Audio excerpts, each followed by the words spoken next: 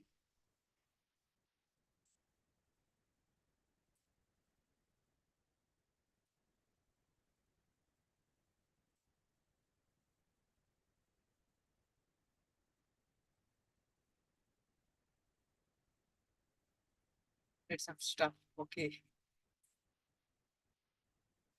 All right. So any response from the Chinese Sangha, Mahagama Priya?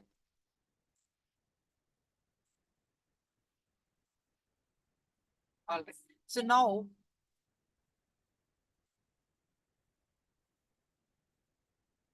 we'll be entering to our next session.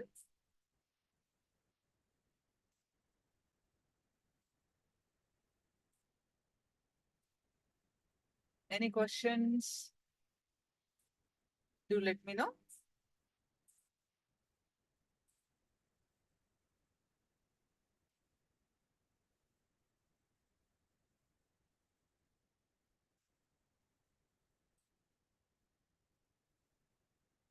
All right.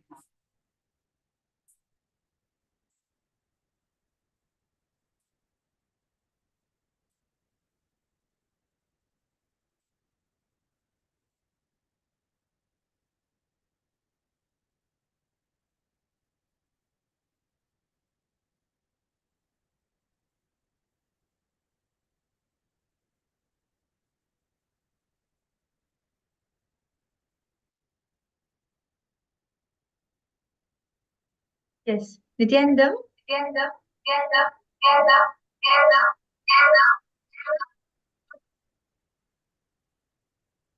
Nityanandam. So after this beautiful power manifestation session, we are now going to be moving on to the next session. So I'm Ma Nitya Brahmayogananda. And this is Ma Nitya Devaswanananda. Yes, so we just had a very beautiful power manifestation where all of you manifested the power of levitation, right? So now Swamiji explained to us about the Vitarka, Kutarka, and Tarka, how we have simple logic, then we have the negative logic, and we have the positive, the conscious logic. And when you constantly practice vitarka as a lifestyle, that is when you will manifest the samprajnata samadhi. So what exactly is this samprajnata samadhi is what we are now going to be understanding from Swamiji. This is actually something which each and every single one of you here can manifest. All of you can also experience this samprajnata samadhi, which Swamiji is going to explain to us about. It is just the space which manifests when you constantly have the feeling connection with the divine. As we all just understood, that when you are constantly connecting, when you are constantly trying to mirror that space which is above your understanding, even if you don't cognize it, even if it goes above your head, well, even though it that happens, when you constantly try to connect to that, understand that, you manifest devotion, bhakti inside you.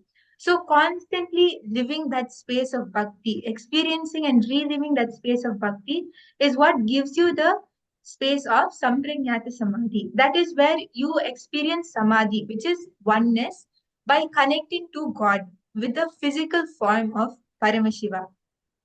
So now we are going to be understanding about this more deeply from Swamiji himself. So do stay tuned and listen because it is a very powerful understanding, and you'll see how just by cognizing this, just by understanding what Swamiji is explaining, it will help you to get the initiation, whether it is when we are going to be receiving the darshan from Swamiji in just a few hours, the initiation, the darshan, or whatever Swamiji is going to be speaking about, you'll be able to cognize and understand all of that when you understand this concept of samprajnata samadhi. Yes, Mahabram Yoga. And one more very important thing I want to mention. Please understand, every word of Swamiji is an initiation to each one of us. It is not just words like a human being.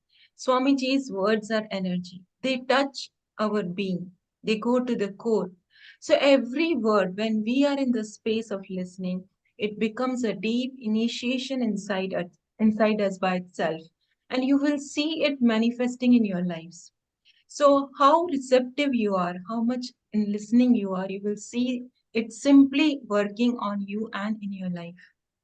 And actually, there's this very interesting story which I would like to share with all of you. This is from Paramahamsa Ramakrishna's life, Ramakrishna Paramahamsa's life. He was a great enlightened master. And he used to have a very strong feeling connection, means very deep devotion to Mother Kali, Devi Kali. So whether it is like talking to her the full day or just connecting in that space of oneness, just like how we heard from Swamiji, right? Swamiji used to spend his full day with Ganesha, whether it is waking up with Ganesha, giving a bath, brushing his teeth, feeding him food, just like that. Ramakrishna Paramahamsa had this very deep feeling connection with Mother Kali. And like he was from South Bengal. So over there, they used to manufacture these conch shell bangles, which you wear on your hands. So he got few of those bangles from the market one day and he wanted to put it on Mother Kali's idol. So he just simply went to her and asked her that, oh mother, I want to put these bangles for you. And as all of us know, right, Mother Kali, like Devi Kali, she's holding the skull in her hand. So because of that, if you see logically, it would not be possible to put the bangles through. But till today, if you go to the temple in South Bengal and if you see those bangles with which Sri Ramakrishna put on Mother Kali, it's still there. So what happened is Sri Ramakrishna just went and spoke to Kali that I want to put these bangles on you. And she simply dropped the skull. He asked her, please give your skull to me and I'll put the bangles on your hand and you can hold it again. And she actually dropped the skull and he put the bangles on her hand. And that was a stone statue of Mother Kali. That strong of a feeling connection Sri Ramakrishna had. That is the space of Samprajnata Samadhi which he manifested with Mother Kali, with Devi Kali. So this is what we are going to be understanding. How is it that even we can manifest that same space which Swamiji manifested, which Sri Ramakrishna manifested, which so many enlightened masters, so many incarnations manifested and showed to all of us.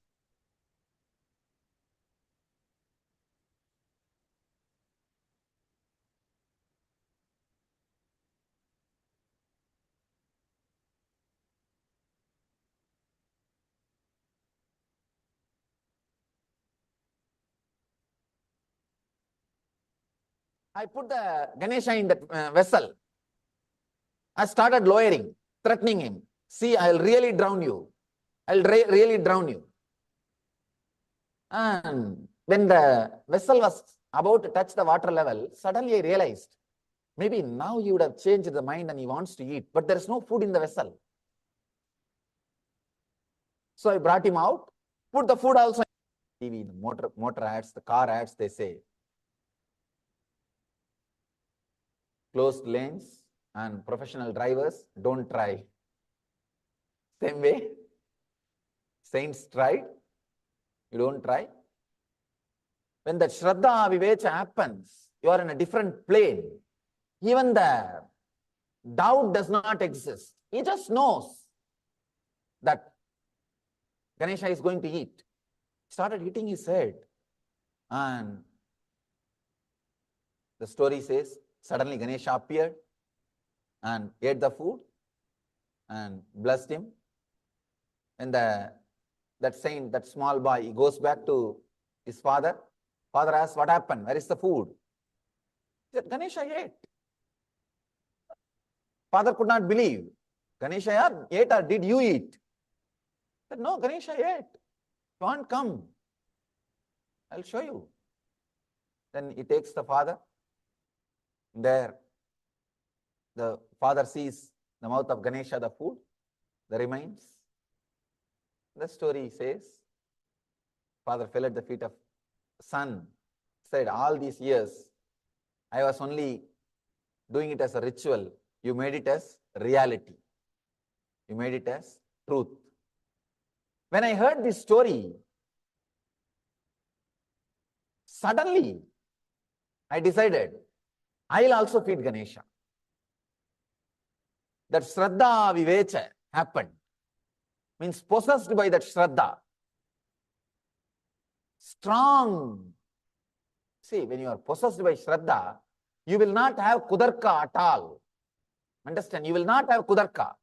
You may ask me, why?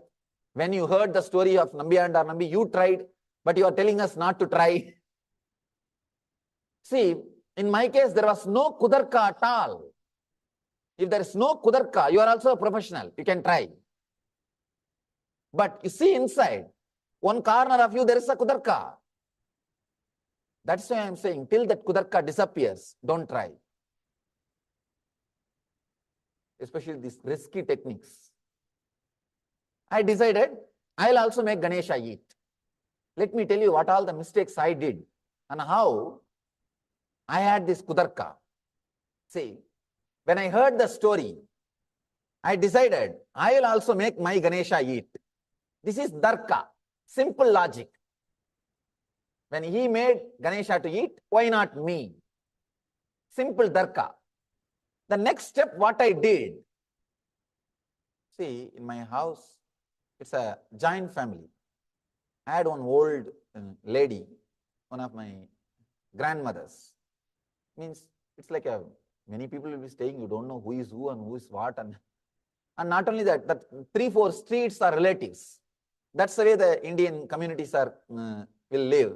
The 3-4 street will be your cousin, cousin brother, nephew, name it, and they will be there. And they will marry just inside the family and relatives. So, this old lady, if the kids are not eating, she will always threaten them. Hey, I'll put you inside the well. The center of the house, there is a huge well. I'll put you inside the well. She will shout. So I heard only that logic. So naturally, what will I do? I went and put a little food in front of Ganesha and told him, eat now. When I saw half an hour he did not eat, I started using the same thing. Hey, I'll put you in the well. Kudarka, please understand. Because I heard only that, see, this satsangi, the teacher, he taught me Darka. This environment, this old lady, she taught me Kudarka. The same way, I started shouting. I told, she will use all the old Tamil words to threaten. I started using all those words. Better you eat now, or you are going to be in the well. And Ganesha was there silently. I decided, I am going to put him in the well. And usually what she does, I have seen, she will take the kid in the hand and take little food in the other hand, and she will show the well. See, I'll drop you, drop you. These kids will shout, cry. They'll open the mouth, she will put the food inside. When the kids start crying, they will actually open the mouth, she will put the food inside. Then it will go. That's the way she will feed. I decided I will also do the same thing with Ganapati, with the Ganesha. I took the Ganesha in one hand and food in the other hand. I showed the well, hey, see the well, I'll throw you inside. And he's not opening the mouth. I tried 2-3 times. Then I decided there is to be a vessel in which they will take the water from the well. I put the Ganesha in that vessel. I started lowering, threatening him. See, I'll really drown you. I'll really drown you. And when the vessel was about to touch the water level, suddenly I realized, maybe now he would have changed the mind and he wants to eat, but there is no food in the vessel.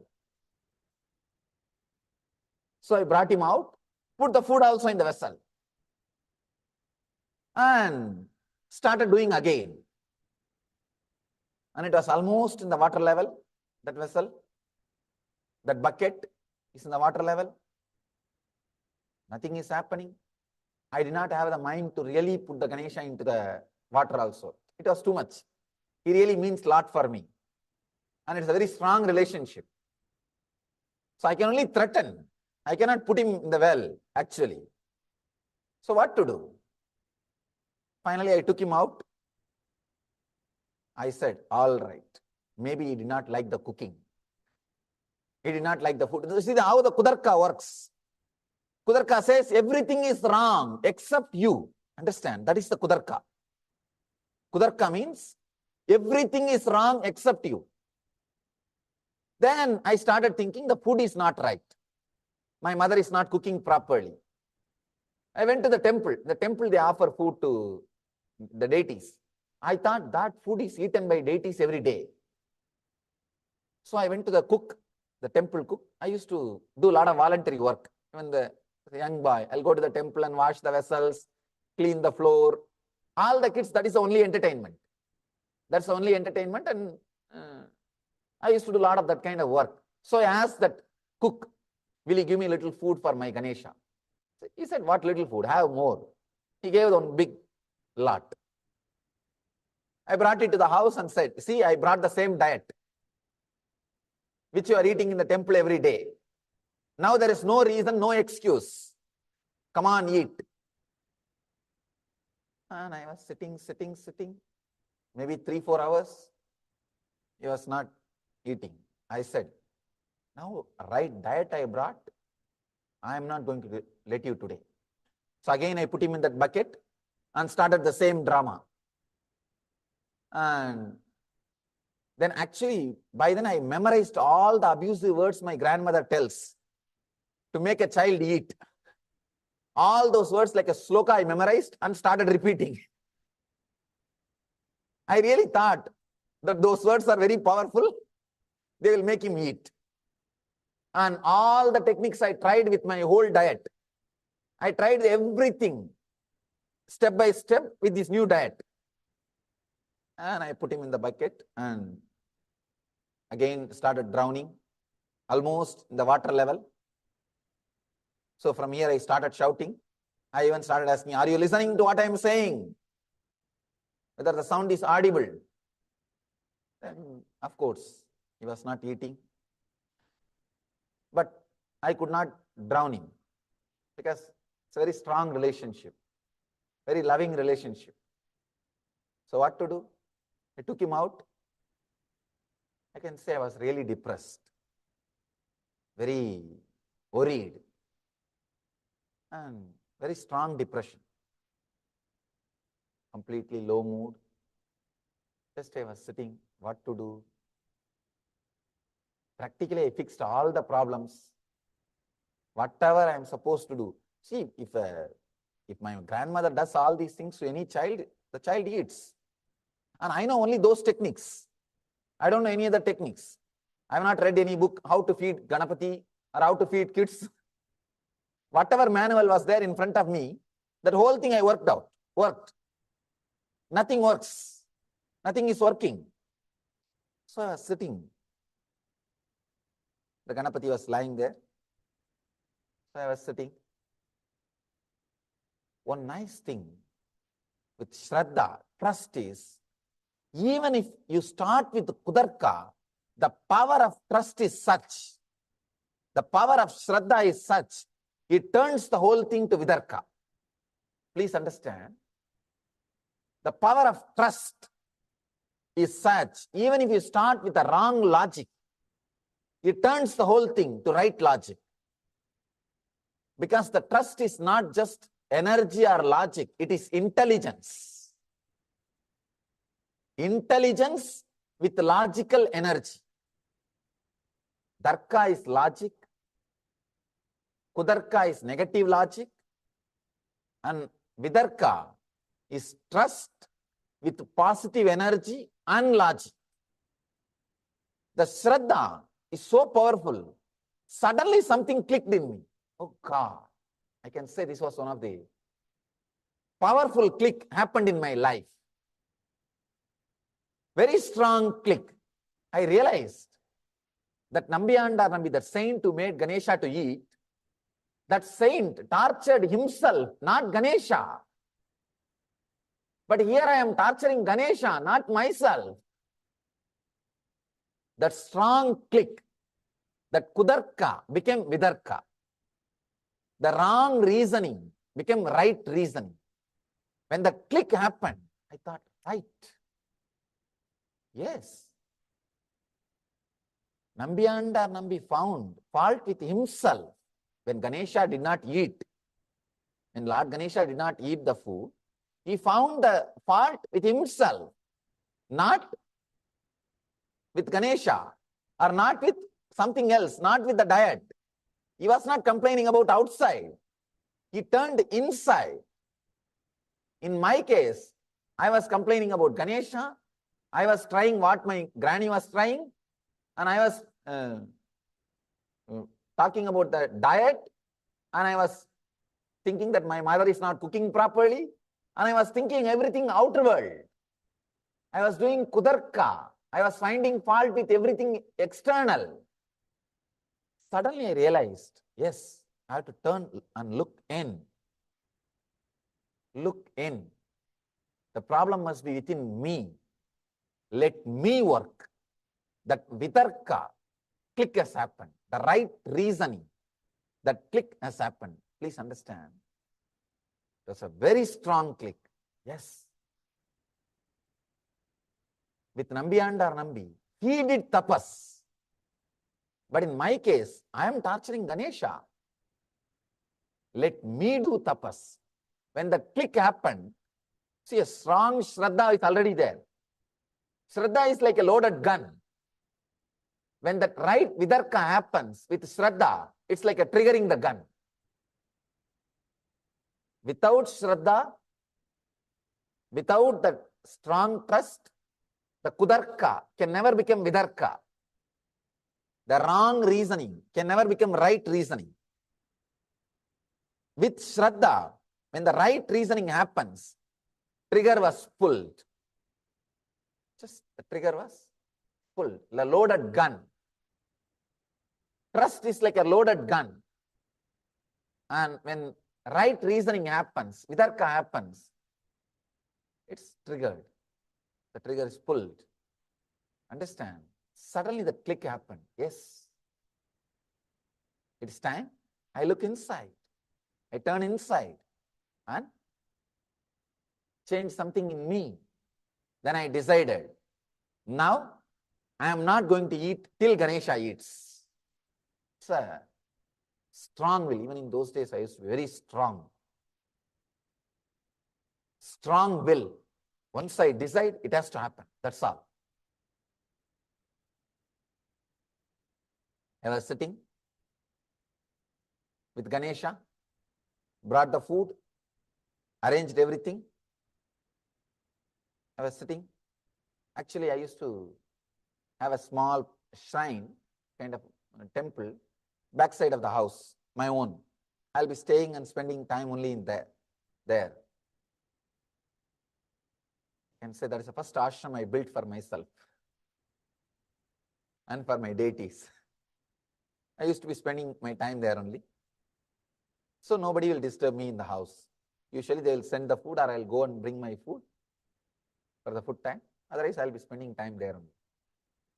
So I sat with all the arrangements for Ganesha to eat. I'm very clear, because of the trust, that Shraddha, no doubt that he may eat, may not eat. See, if he does not eat, there is some problem with me. That's all. But the very incident itself, there is no doubt. The possibility, the Ganesha came and ate in that Nambiyanda or Nambi's life, that incident is a reality for me. The factuality of that incident, I never questioned. I can say that is where that kudarka which happened with the factualities of our Puranas, is the worst thing happened to the Indian consciousness. Understand? That's the worst thing happened to Indian consciousness. Whether it happened because of them or some foreign invasion taught to them, but that's the worst thing happened to Indians. The Kudarka happened with their tradition, with the great Puranas. Please understand, I'm working with thousands and thousands of patients, means people with diseases, different kinds of diseases. In India, I am well known for healing. Different kinds of patients, diseases, all these things I am handling. Last 6 years, I don't know how many thousands of people have been healed, helped. In my experience, I have started understanding many important secrets about body and mind. I have read many of them in the Upanishads or in the Puranas, in the traditional scriptures. But experientially now I started realizing, please understand, literally what you believe as your body and mind becomes reality in 10-20 days in your life. I have seen this happening. For example, allopathy, Ayurveda, homeopathy, Kapalpathy, all kinds of pathis are there. All kinds of pathis. In India, every doctor has his own pati. If you go to Ayurvedic doctors and Siddha doctors, each doctor has his own pati, his own system. Working with all these patients and listening to their case histories, the way in which they went to doctors and experiences, and especially talking and relating with many doctors, with all of them, I came upon with some of the important truths. What system you believe works for your body from the young age, that system actually works for you. From the young age, for what system your vitarka is developed, for which system your vitarka, your right reasoning is built, that system exactly works for you. From the young age, if you are taught by somebody, the yoga will work for you, and you grow with that one idea, the yogic solution straight away cures that person. There is no other logic. Please understand, I am revealing some of the important business secrets which are done in the yogic, Ayurvedic and Siddha and different other healing systems. From the young age, somebody is brought up with idea, Siddha works for his body. And 2-3 times they engaged, the doctor gave some Siddha medicine and it worked really for him. If he was brought up with that idea, Siddha straight away works for him. The idea with which is vitarka is developed, that straight away works for him. If you are brought up with the idea, the right reasoning, that Puranas are reality, please understand, I promise, you can straight away see that Puranic deities and the heroes and relate with them. Very beautifully, Aurobindo says in one of his book, his famous book, Savitri. Aurobindo is a great modern day master from the Vedic tradition. One of his amazing books, Savitri, he beautifully says in his foreword, in his introduction, the deities and gods and heroes and different energies represented in Puranas, described in Puranas, are the physical manifestations of particular energies corresponding to the cosmic consciousness, cosmic conscious representations. For example, Devi means she represents the mother energy of the cosmos, which gives birth, which reproduces, which creates. She represents that energy. And you can connect with that energy through the manifestation with which you are brought up. Please understand. If you are made to understand the trust that this is the form of Devi, if you connect to this form, you will connect to Mother Nature. If this vitarka is developed in your system, please understand, you have a channel open for you to create miracles in your life. You are a superhuman. Please understand. It's like a difference between having 10-channel TV, 10-channel network and 100-channel network. But somehow, see, if you are developed with the right vitarka, right logic, right reasoning that this is the form of a Devi.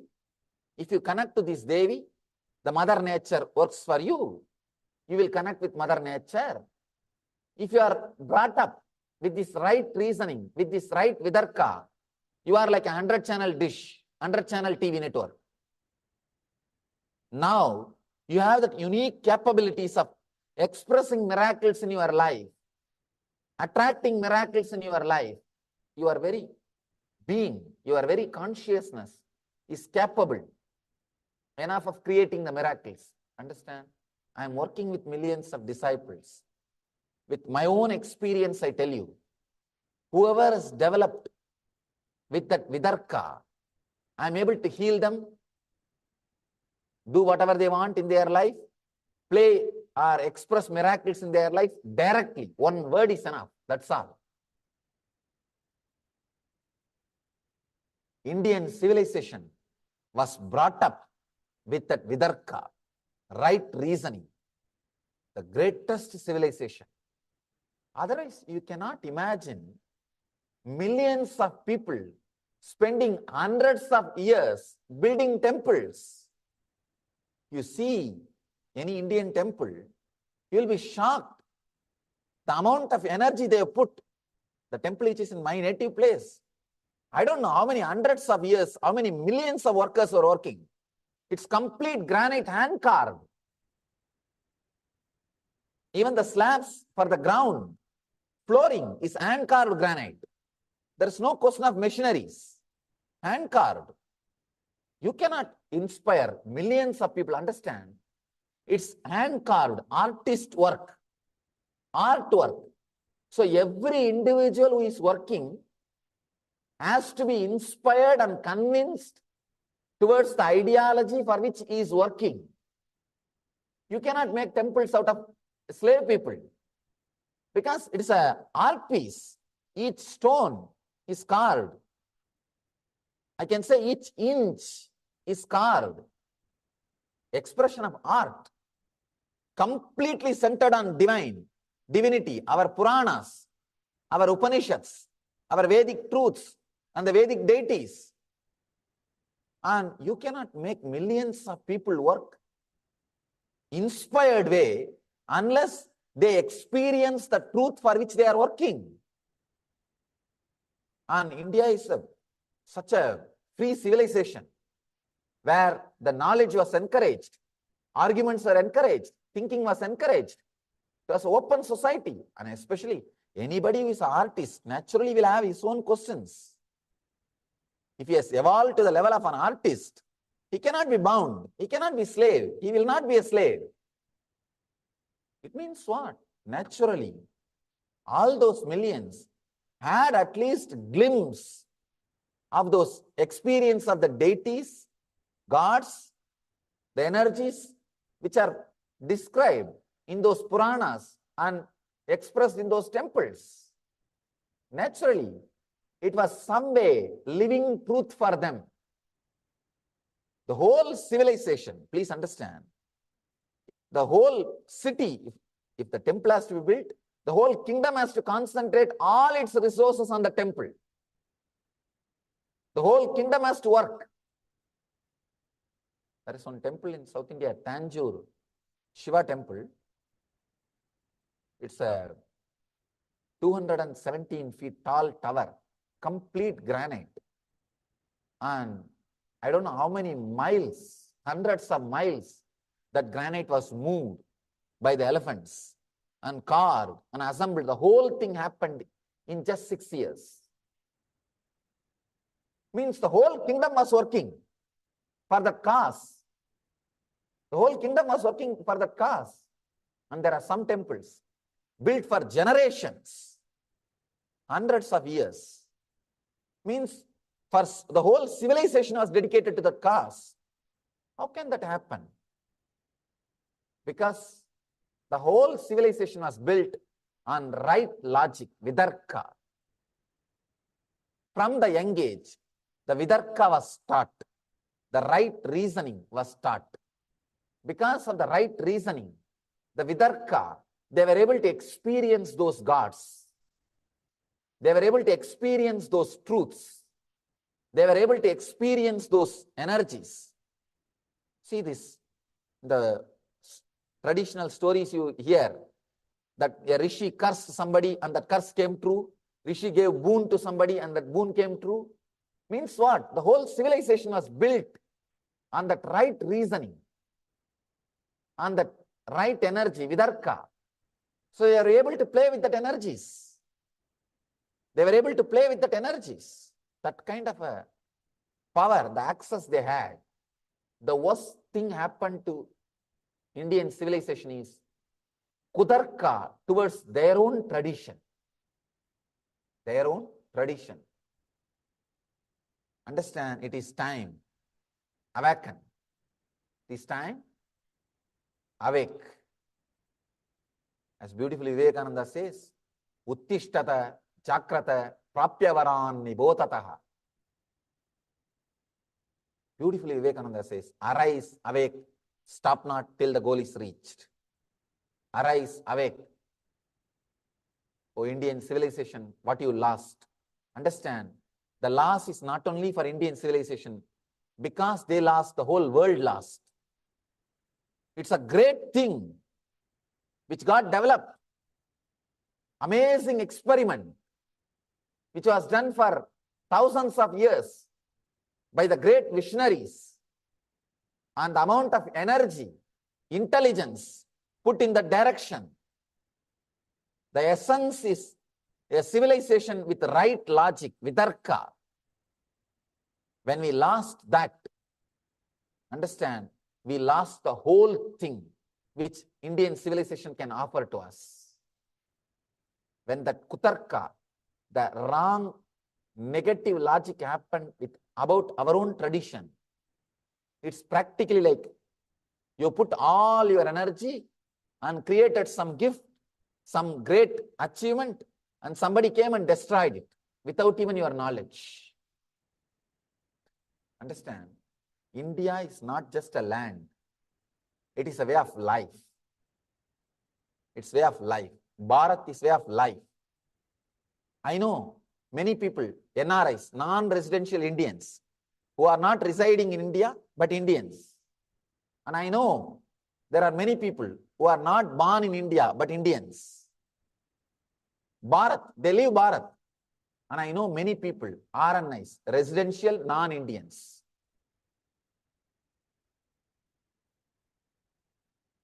Residential non-Indians. The idiots are sitting inside the land. They are inside the nectar ocean, but tightly closing all their holes so that the nectar should not enter into their system. Tightly sealed. They are very careful that nectar should not enter into their system by any mistake. That is what I call them, RNIs, residential non-Indians. Bharat is the culture, please understand. This vidarka is the greatest gift. The being brought up with the right reasoning. With the right reasoning. I can say this is the worst thing happened to India. That losing the faith, losing the trust over their own Puranas. The kudarka, negating logic happening towards their own Puranas. Sometimes these guys come and ask me, Swamiji, is these deities are all true or they are all just symbols? I tell them, they are much more true than you. Your nonsensical idea which you are carrying as you. These guys, these questions are, if it is from somebody who is born and brought up in some other civilization, all right, okay, it's new for them. It is not even from the people who are from some other civilization, from these very own Indians. RNIs, residential non-Indians. It's the worst thing, understand. I don't know how strongly I feel when I tell you this truth, because I can see from both sides. I can see the Vidarka and Kudarka. I can see the right reasoning and wrong reasoning. How these wrong reasoning fellows are suffering, losing the great heritage which their forefathers created, which their forefathers visioned, the vision which they created, the civilization which they created, the amazing lifestyle which they created. The whole thing was based on Vitarka. See, the young age, if you go to some people and talk to them, you will listen Ramayana. If you go to your grandmother and talk to her, you will listen Mahabharata. If you go to temple, you will see the whole thing in stone. So naturally, the whole atmosphere was created to evolve with the right reasoning, Vitarka. I am so happy. I feel so blessed that I had a fortune and I was born and brought up in a place where still Vitarka is alive. The right reasoning is alive. It is such a great gift, understand? It is an amazing gift. You don't know the amount of relaxation and the restful awareness and stress-free life I am living. There is no fear. Just there is no fear. There is no insecurity. Just it is not there. Forget about having and fighting and all those things. Just it is not there. I don't know what to tell. Such an ecstasy to live in this body with this, what I call consciousness or mental setup. It's purely, the only reason is the bringing up, the where I lived and I grew, the possibility, the energy of the right reasoning, the Vidarka was alive. It is time we remind our civilization what we lost and bring our civilization back to the Vidarka, the right reasoning. Let your kids, at least let your kids learn about these deities and understand they are alive, available. For your call, they are available. Please understand, when I am talking, I am responsible for what I am talking. I mean what I am saying. Then sometimes people ask, what to do about us, Swamiji? We can bring up our kids with the right reasoning, but what to do about our mind? Understand, things are not that bad. Don't worry. Start creating this Vidarka, right reasoning. In 1 or 2 years, you will forget you had some time Kudarka. You had wrong reasoning. 1 or 2 years is more than enough to build the right reasoning. It's not that difficult. It's not that difficult. Constantly remembering, working with the right reasoning, you will see your mind is a child. You may be thinking you are grown. Relax. Fortunately, it has not happened. Fortunately, it has not happened. Even now, the possibility for Vidarka, right reasoning, is available. Let me come back to my story. When the right reasoning happened with the trust, I was sitting with the Ganesha. One day over, and the food is there. I was very strong. No question of eating. No question of eating till you eat. So I'll go and bring food from the house and keep the food in front of Ganesha and I'll sit. I'll remove the old food, throw it away and sit. One day was over. One night was over. And I was not even sleeping. I was sitting. And again, second day is also over. I was very strong. See, a small boy without food, naturally the logic will be imbalanced. The willpower will come down. I said, nothing doing. I'm going to do it. Till he eats, I'm not going to eat. Maybe third day, I touched that zone when this trust and Vitarka, right reasoning, both became part of the very bio-memory, the prarabdha, the very system. That is when that explosion happened. Suddenly, I can say, it's surely not unconscious. I fell into some state and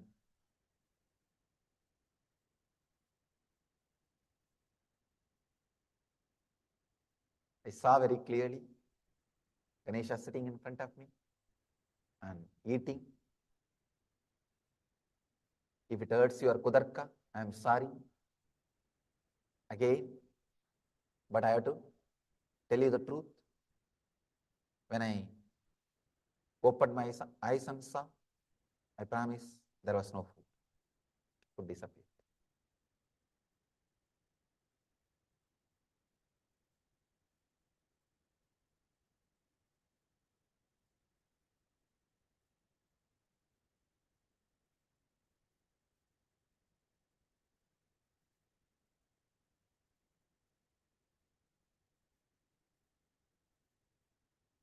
Whatever way you want to understand, but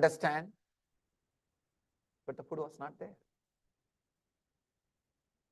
And I know Ganapati ate.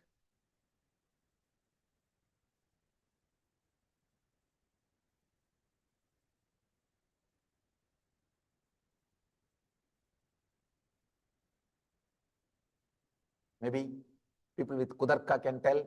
Who knows, when you were closing eyes, some rat would have come and ate. Whether Ganesha ate, his mouse ate, let the Kudarkis decide. Kudarkis think about that. I don't know about that. But I know for sure Ganesha ate. Because, see, when he eats, he gives you some prasada. That means he gives you some benefits, the boons, a strong trust, an extraordinary ecstasy. Those are the prasadas, gifts, boon from the Lord. I have received that prasada. It means I know, yes, he ate. I have had that prasada. I had that experience in me. So I know he ate. Even though very difficult. See, when you read the story in some Purana, some master's life, you can relate because he's not there physically in front of you. But here I am sitting, alive, and I am telling this story. Looks too much. It feels too much. But what to do? When an enlightened person happens in the body, he brings all the great truths to life. He brings everything back to life. Sometimes people ask me, why did you do so many tapas, so much of spiritual practices, Swamiji? Like this puja, this feeding Ganesha. Why you need to do all these things? You are after all born enlightened. You could have expressed your enlightenment directly. I said, no. Expressing enlightenment is one thing. Bringing all these truths back to life through every incident, through every ritual, through every technique is the purpose of an enlightened being landing in the body. Even though it looks little strong, understand what I said is honest truth. It's honest.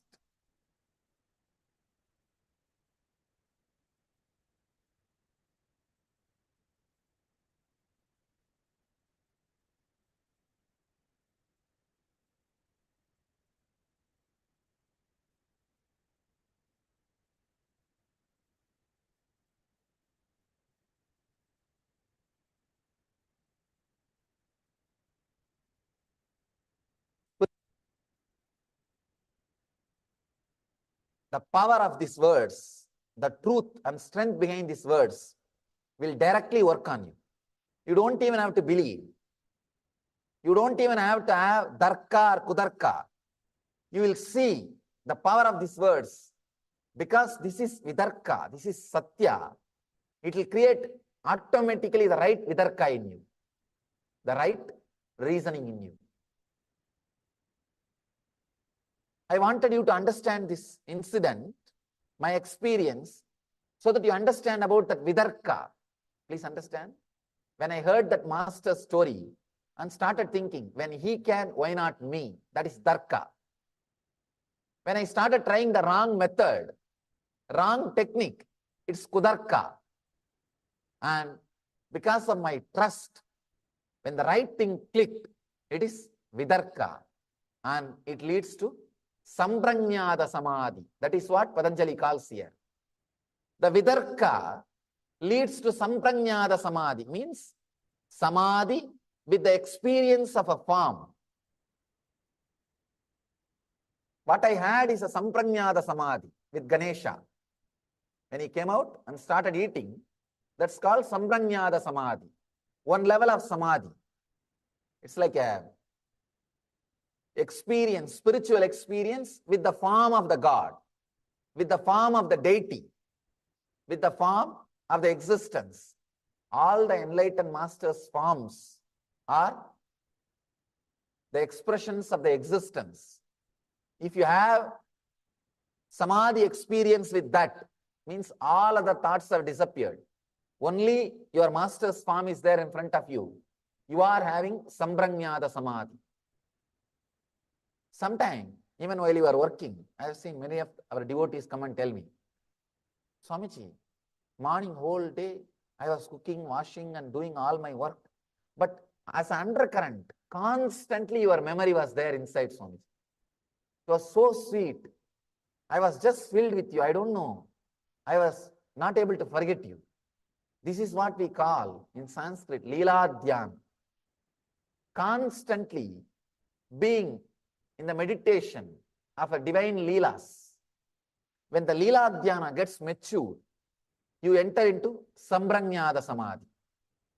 That's what was happening with me in the Ganesha's thing. Whole day I'll be playing with Ganesha as if I was living with him. I was literally living with him. Whole day, whatever I do will be centered on the Ganesha. Morning, if I get up, I'll make him get up. And before I drink, I'll give water to him. After I brush the teeth, I'll have a small stick to brush his teeth. And after I take bath, I'll give bath to him. Once I put on the cloth, I'll put clothes for him. Once I apply that holy ash, I'll put the holy ash on him and sandal on him. I lived with him. Leela Dhyana was happening. Leela Dhyana, meditating on or strongly feeling connected, starts building up the right reasoning, vitarka, in your life.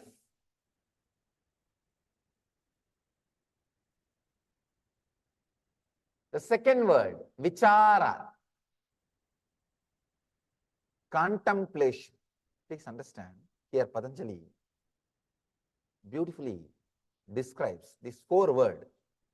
Vitarka vichara, ananda, asmita.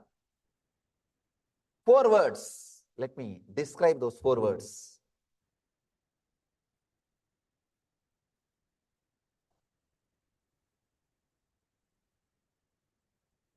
Vitarka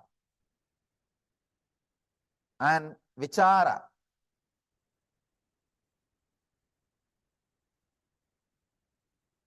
Vitarka leads to ananda.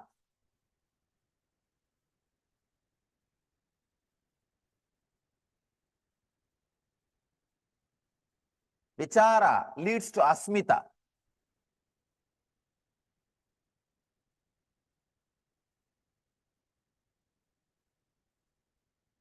All the four leads you to Sampranyada Samadhi. Please understand. He says, Vitarka, Vichara, Ananda, Asmita. All these four leads you to Sampranyada Samadhi. Means the first level Samadhi. In Zen, they call it Satori. In different traditions, they have different names. Vidarka, the right reasoning, leads you directly to the bliss flowering. Vichara, contemplation, leads you directly to the pure awareness. These are two paths leading you to two different experiences and ultimately to the Samprajnata Samadhi. To the Samprajnata Samadhi. Ultimately, both together, they lead you to Samprajnata Samadhi.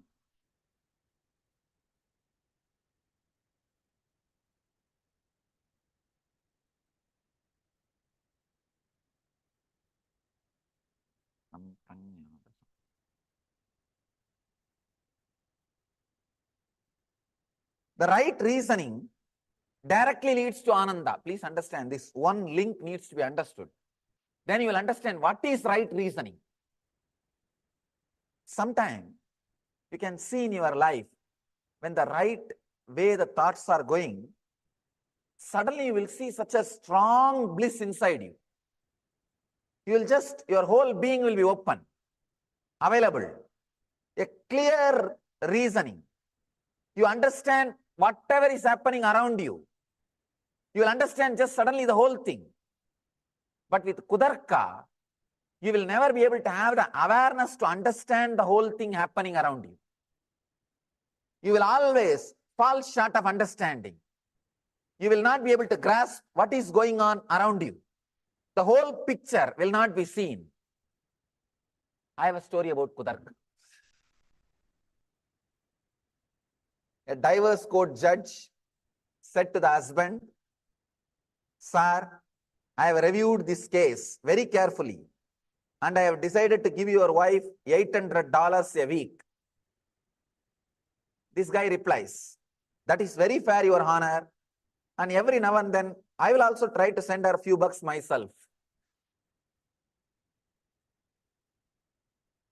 With Kudarka, you will not have the whole picture. You will always be stuck with a short vision, without right idea, without any right view. I have one more story about Kudarka. Two newlyweds quickly realized that the marriage was not working and filed for divorce. The judge wanted to know what the problem was. The husband answered, "In the 7 weeks that we have been together, we have not been able to agree on a single thing." The judge turned to the wife, "Have you anything to say?" She replied, "It has been 8 weeks, Your Honor."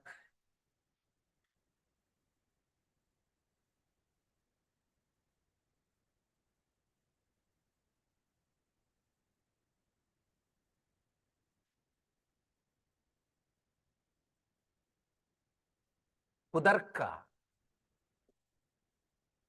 It will always have the short vision. One more big problem with Kudarka, it does not look inside. It always looks outside. See, in my own case, when I was caught in the Kudarka, I was only bothered about threatening Ganesha and bothered about the food was not proper. See, because I was caught in the fear and greed, I was trying to work only on the fear and greed of Ganesha. I thought Ganesha also has fear and greed. So first I tried to work with Ganesha's fear. I'll put you in the well.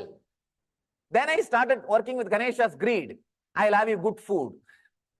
I'll give you good food. So because I am filled, see, with Kudarka, whatever you are, you project that on others. So I thought Ganesha also has same fear and greed. So I started seeing the same thing on Ganesha. Understand, I have seen many people. They come, they project all their fear and greed on my action. And of course, poor guys, only they suffer. When I projected my fear and greed on Ganesha with Kudarka, Ganesha never suffered, only I suffered. Ganesha was quite there. When I had Vidarka, right reasoning, he appeared and started connecting with me. Till then, he never suffered. Understand?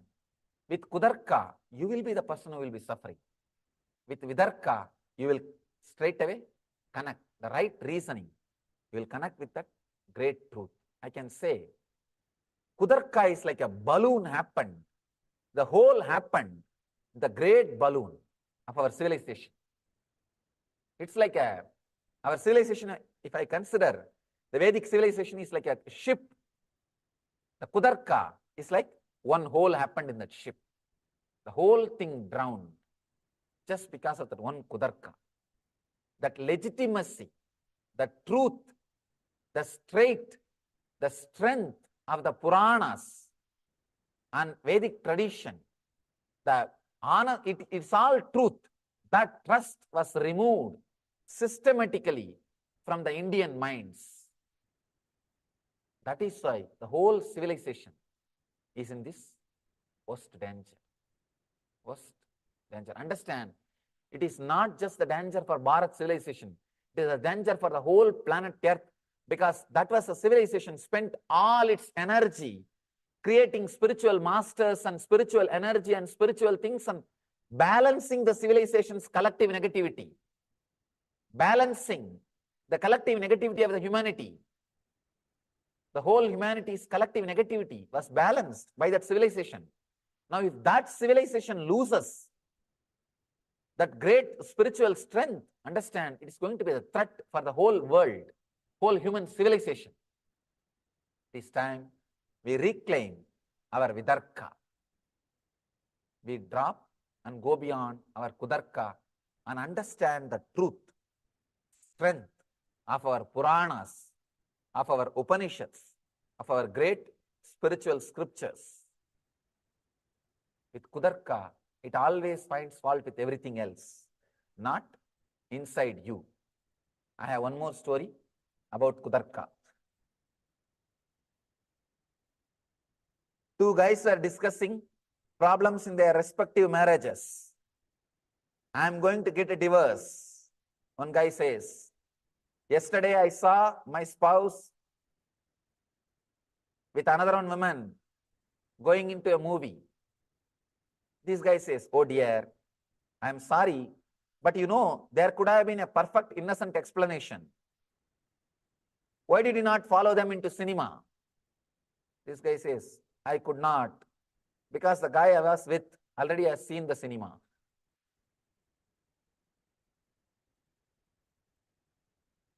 So be very clear, with Kudarka, you only see the other side, not the inside. It is time we enter into the Vidarka, the right knowledge. Right knowledge straight away leads. You can see, you can feel inside your body. When the right reasoning is working, suddenly you will see you are fresh, alive. The brain feels completely relaxed and restful, and you are in peace. Sometimes these great ideas, see, the other day I was talking about an important idea that nothing will be lost, nothing can be taken away from you. There's a beautiful Upanishad Sutra word, Abhayam Sarvabhudebhyo. I give refuge to all the animate and inanimate beings. I was telling some of our disciples to internalize this truth. The Abhayam Sarvabhudebhyo. What great concept. I am not going to compete with any of you. I am a dropout from this mad race. So nobody needs to be afraid of me. I am not going to be competition for anybody. I give refuge to all the animate and inanimate beings. You just internalize these truths. Suddenly you will see so much of fear, anxiety, suffering, everything just drops. Understand this one truth. You internalize. Nothing can be taken away from me what I am worthy of. Nothing can be enjoyed by me if I am not worthy of. So naturally, I don't need to compete in this mad race. So I don't need to be threat to anybody's life. I am not threat to anybody. I am just dropout. Whoever comes to me, I give refuge to everybody, whether they are animate or inanimate beings. Such a powerful truth. If you internalize, if you just work with this truth, you see, use your reasoning to work with this truth. Naturally, you will see your one mind, your Kudarka will be saying, no, no, no, how can I give refuge? I myself need refuge. What kind of man I am? The Kudarka will tell all kinds of things. No, no, no, you are such a weak guy. How do you give refuge to everybody? And you are this like this only. Today you will decide all this. Tomorrow you will forget about all these things. It's okay. Your Kudarka will tell all kinds of things. Your mind will say, no, no, no, no, no, no, no. How can this be true? I cannot be a dropout. I have this, I have that. All these things will come up. But just have that vidarka, the right reasoning. When you understand, yes, true. Whatever I am acquiring, if I am not worthy, I am not able to enjoy. I may have a bed, I may have car, but I don't have sleep. It means what? I am not able to enjoy, which I am not worthy of. And I am always given, for which I am worthy of. If you work with the right reasoning, this truth suddenly puts you in ananda. With any truth, any idea, if your logic goes inside and comes out with ananda, you are with vidarka, right reasoning. With anything, your logic goes inside and comes out with a pain, depression, you are in kudarka. I have seen. People will have all kinds of kudarkas. I have seen all kinds of kudarkas. If you give meditation program, paid program, they will ask why money is charged. If you give like these free programs, why it is in the evening? It should have been in the weekend. Why it's in the weekdays? It should have been in the weekend. If it is weekend, why not near our place? It is the Radhakrishna temple is too far away from us. And if it is near your place, why don't you do it in my backyard? And even if it is the backyard, can I listen from my room? So kudarkis, anything. And they are such a powerful people, they can make hell out of heaven. No, they can make hell out of heaven. They don't need anything to do. Understand?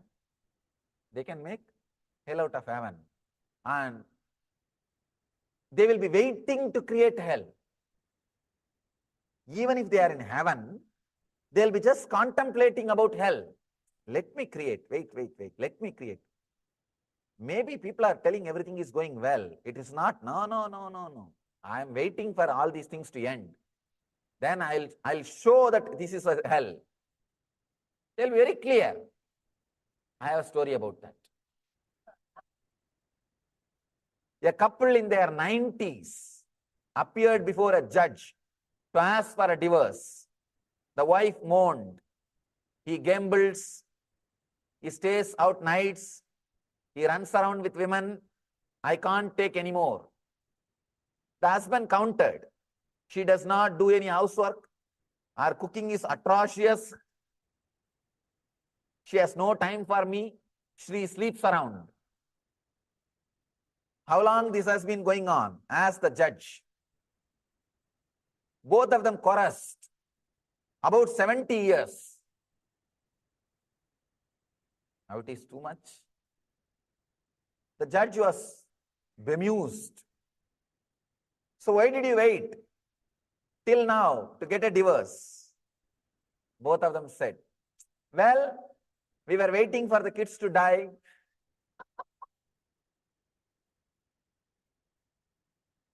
You may be waiting for the kids to die so that you can make hell. But understand, kudarka always leads to hell. And vidarka always leads to ananda. Vichara means contemplation, looking in. Looking in always leads to pure awareness. Pure awareness, asmita. Understand? Asmita and ananda put together is samadhi. Pure awareness and bliss put together is samadhi. Here, the vichara means look in. Understand? If you just look in without doing anything, just looking in is enough. You will achieve asmita, the pure awareness. See, these two words. The vitarka is supposed to be practiced 24 hours. It's a technique to do 24 hours. Constantly mending your reasoning, right reasoning, right reasoning. Vichara is a technique which you need to do sitting half an hour or 1 hour with closed eyes. Vichara is the technique. Vitarka is a lifestyle. Then Ananda and Ashmita will overflow in your being. Do vitarka whole day. Whole day straighten out your logic. Constantly bring right reasoning, right reasoning, right reasoning, relaxing, understanding with right thing. Means decide you will live to express the maximum of your body and mind. That is what I call right reason. Means you will live for enlightenment. Anything you reason should lead you back to enlightenment. Should lead you back to that one concept, Atmajnana, Jivan Mukti. Then you are with Vidarka. Anything takes you away from Jivan Mukti is Kudarka. And Vichara, whenever you find time, sit, look in. Just look in. You will see by and by, by and by. See, if you start looking in, at least half an hour, 40 minutes, whenever you find time, by sitting, 2-3 months is more than enough for you to touch that asmita, that pure awareness. It's not, more than that is not needed. Because how much you will fight with you, you will also be tired of talking to yourself. You will be bored with fighting with you because you are not that intelligent to bring new reasons to fight with you. So naturally, after 2-3 fights, you will be bored with that old reason. And you will say, enough, get lost. Arey, what to do? It's the same logic. It's the same mind. It's the same reason. You will say, get lost, leave it. You won't have much time to fight it. You will be bored of the same logic. I have a story about that. After 35 years of marriage,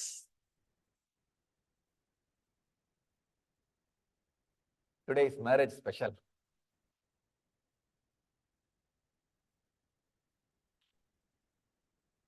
A husband said he wanted a divorce. His wife was stunned, but John, she pleaded, how could you want to divorce me? After all we have been through together.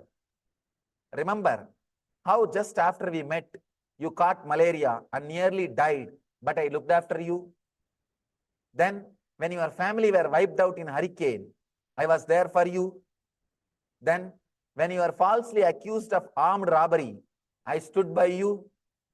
Then when you lost $40,000 on the horses, I sympathized. And when that fire destroyed your office, I comforted you. How could you leave me? We have been through so much. He says, that is the problem. Face it, you are just a bad luck. Understand, you will realize your mind, your kudarka is bad luck.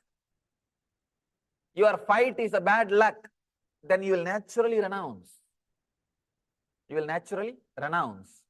You will have the asmita, the pure awareness, pure I amness. Understand? Not even I amness, pure amness.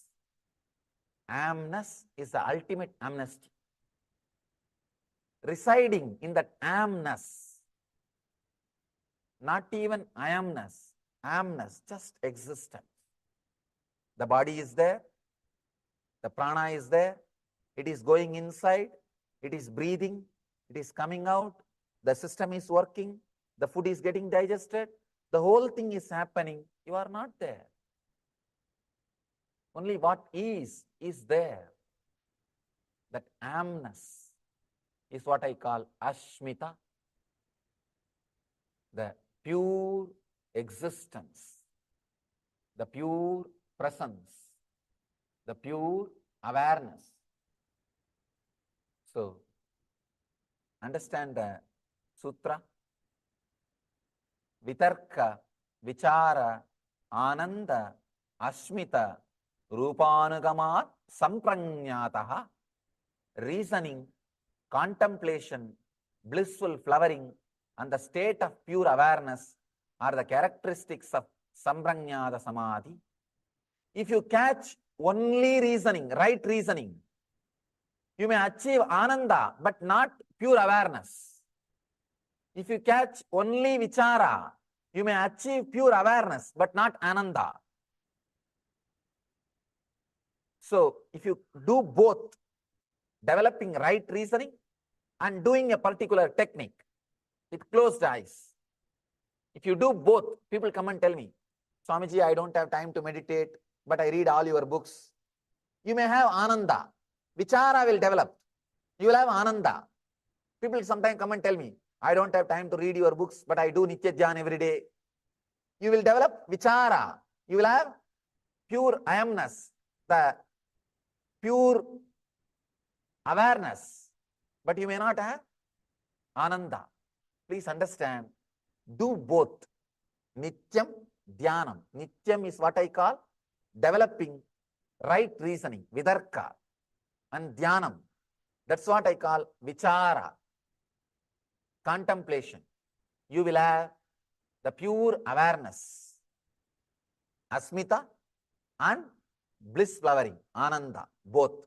Have nityam and dhyanam, you will have nityanandam in your life. So, let you all internalize these great truths. I bless you all. Let you all achieve and radiate Jivan Mukti, the living enlightenment. Let you all achieve and radiate the eternal bliss, Nityananda. Thank you.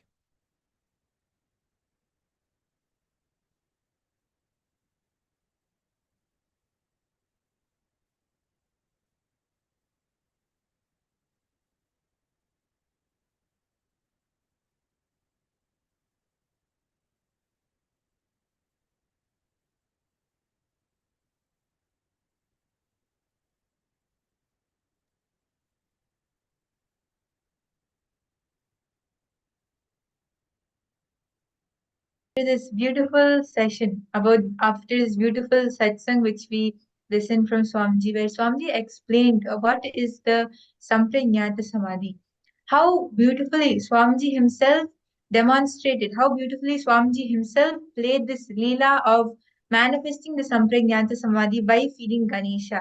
We all heard from Swamiji. Just by manifesting that space of oneness, the Vitarka, Swamiji was able to experience the Sampranyata Samadhi. So this is a very powerful truth. This is a very powerful understanding which Swamiji gave us. How explaining how many times we might not understand what Swamiji is saying. Swamiji will be saying something, but we would have understood it in a complete different way. But as long as we have the vitarka, the deep feeling connection, the experience, the end result of it, the essence of it will come to us. That is the most important thing. And actually, there's this very beautiful story which Swamiji narrates to explain how just by having the feeling connection, we can get the experience even if we don't understand. So, a woman once went to an attorney and asked about a divorce. She wanted to file a divorce. And the attorney asked, "What grounds do you have, madam?" And she says, "About 6 acres." And he says, "No, no, no, I don't think you quite understand. Let me rephrase the question. Do you have a grudge?" She says, "No, just a parking space." And then this guy again asks, "Okay, I'll try again. Does your husband beat you up?" She says, "No, I always get up at least half an hour before he does." And at that time, he understood that he was fighting a losing battle.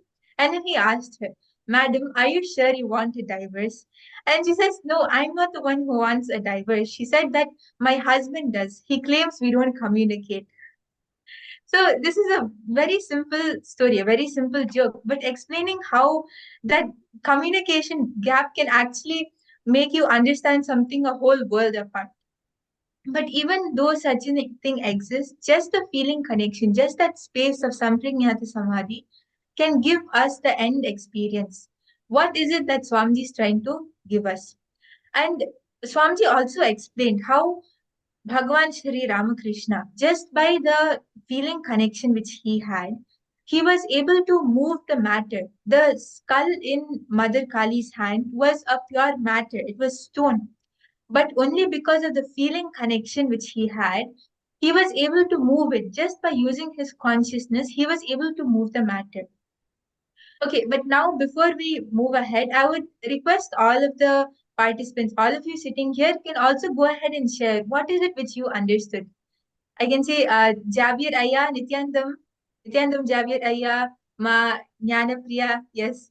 So I could say all of you were listening to the whole satsang very intensely, were understanding. So why don't you go ahead and share what is it which you understood? If you have any question also, you can type it out in the chat. Ma Lingod Bhavan, Ma Duxio, all of you can also go ahead and type in the chat. And I would also kindly request all of the other participants who are not in front of the camera to please come. You will see how much you are, you are able to benefit and how you are able to get that healing, that energy, the feeling connection just by coming in the camera. Because Swamiji personally has blessed all of this. It's like Naina Diksha. So when you come and sit in the camera, you will see how much of a difference it makes. Ma Agama Priya, Ma Paramashiva, Ma Paramashiva, Ma Purna Sukhananda. All of you can, I'm requesting all of you to please come on the camera.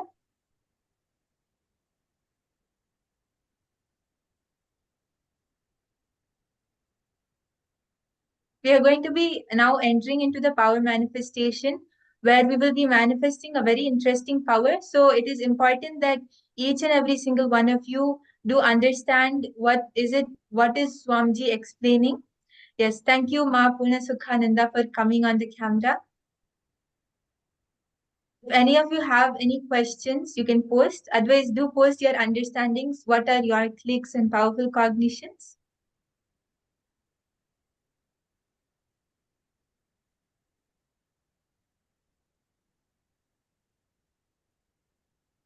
Yes, so I can see that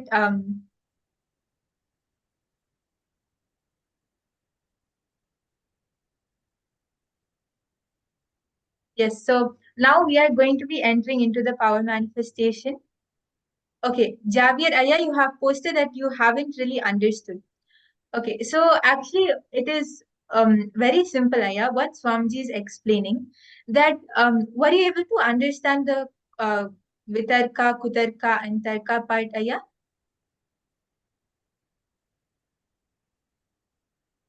Okay, only the Vitarka was taken, you only understood the Vitarka part. Okay, so just from there, Swamiji explained, right, how when you have the Vitarka, yes, it was, and the Kutarka is logic. Yes, that's correct.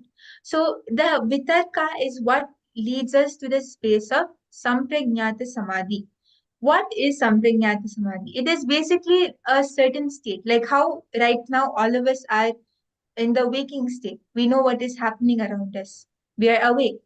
In the same way, when you go to sleep in the night, you experience the dream state. You sometimes have dreams. So you experience the dream state.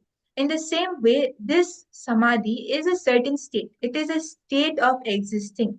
It is a higher frequency. It is basically where you are not sleeping, but you are in that space of bliss and in the space of awareness at the same time. When you're completely aware, but you are in that space of bliss. How we see Swamiji? Swamiji is always in the space of blissfulness, right? That is the space of samadhi. So Samprajnata Samadhi is when you are able to experience this blissful state, this aware state, through connecting in devotion, with having that devotion with a certain form. with a deity in the form. So are you able to understand now, Aya? Just like how Swamiji was able to connect to Ganesha. He felt like Ganesha was his best friend. He woke him up, he gave him food. All of that happened. And Swamiji experienced that state by connecting to Ganesha in the form of a deity. And that happens through right reasoning. That is vitarka. So that is very important for us to understand how our reasoning is going. It is a wrong reasoning or it is right reasoning. Please understand that vitarka is very, very important for us to be successful, for us to realize our ultimate purpose in life, and here for us to be able to have that oneness with higher existence, whatever you connect to. In form, here we are talking of having deep feeling connection and oneness with the divine in the form. So when we experience that, that is the space of samadhi. Is it making sense to you, Javeriya? Would you be able to please share with us? The right powerful cognition, which empowers us and which leads us to that higher experience. Okay. And Aya, you have also asked, right? How is it that we can experience it? Well, that is the initiation which we will be receiving from Swamiji today. And also now the power which we are going to be manifesting will help you in experiencing it. Okay, you have many questions. That's great, Aya. Actually, we will be having more seasons coming. Just like today is the last day, and right after this, the next season will be starting. So if this is your first time, Aya, you can attend that season as well. Or even if you come to the Paramashivoham level 2, you will be able to understand everything better. So now we are going to be experiencing this space at a smaller scale by doing the power manifestation. So we are going to be manifesting the power of consciousness over matter, just like how Bhagwan Shri Ramakrishna was able to manifest that power just by having the deep feeling connection. That is what we are going to be doing now. So I would firstly request all the participants to get a coconut and come. If you have a coconut at home, you can get a coconut. Otherwise, any fruit would be fine. You can take a minute to go ahead and bring the coconut or any fruit. A coconut would be preferable. Or anything round. It can be an apple or a pear. Or even a ball if you don't have any. Yes. Okay, Javier, Aya, you have an apple with you. That's great. Yes, all the other participants, you can also go ahead and get your fruits. So what we are going to be manifesting is you're going to be placing the fruit on your hand, just like this. If you have a coconut, then make sure that the 3 dots in the coconut are facing you. Swamiji actually explains that these 3 dots are like your 3 eyes. So when you look through all your 3 eyes on at the 3 dots on the coconut, you're able to connect in oneness and you're able to move the matter. And why is it that a coconut helps? Because the water which is there in the coconut becomes like a conductor of the energy. Swamiji explains how the water in the coconut helps conduct energy. Water is a very good medium for conducting the powerful energy of power manifestation. So that energy goes in the coconut and you're able to easily move the coconut. So just with all your 3 eyes, look at the 3 dots in the coconut. So make sure you're holding the coconut or even the fruit, the apple or the pear, whatever fruit you have. Keep your palms straight and make sure you're putting the fruit on top of it. And just by remembering Swamiji in your third eye, you're going to be manifesting this power. So how you're going to be manifesting it is remember that sweet moment which you had with Swamiji. Whether it was the time when you first heard about Swamiji or if you got a blessing from Swamiji or any moment, any feeling connection which you had, even if it might be with another god, with another deity, it can be with Ganesha or with Krishna, your favorite deity, your Ishtadevata. What is that best moment which you had? It gives you that happiness inside you, that feeling of bliss inside you. It might be even one moment. Just remember that and go back to that space. What is that blissful space which you had at that time? Just relive that whole space and you will see how your whole space currently the space which you are in actually transforms to that space. And just start chanting the Mahavakya. Let your whole being, let your whole body just vibrate with the Mahavakya. Whatever thoughts might be going on inside you or any distractions outside, just unclutch from it. For a few minutes, decide to sit with yourself, sit with Swamiji, and consciously decide that, yes, I'm going to experience this space right now. Because now is the best time where you can experience it, where you can manifest it. Because right after Swamiji has initiated us, the satsang is not just a satsang, but it's an initiation. So that energy is there in each and every single one of us. Decide to manifest that and just start chanting the Mahavakya. Let's all sit straight. I request everyone. Please sit straight with your head, neck, and spine in a straight line. Please remember Swamiji's form in your third eye. Chant Mahavakya. Om Nityananda Paramashivoham. Please keep chanting. And through your third eye, please just tell the coconut to move.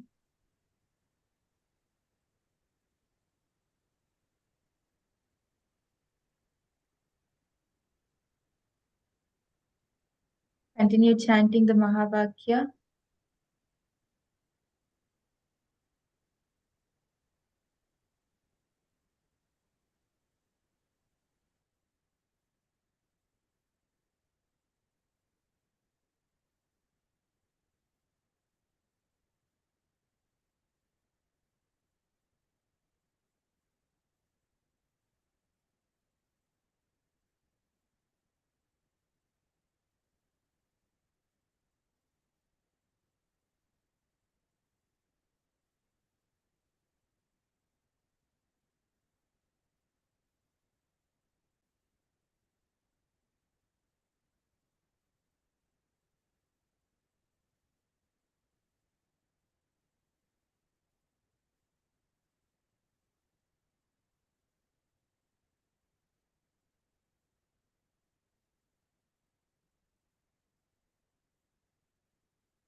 Continue chanting the Mahavakya. Just remember your favorite moment with Swamiji. You don't need to worry about the fruit rolling off your hand or moving or not moving. Experience that space of oneness and just continue chanting the Mahavakya.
can slowly relax now and open your eyes.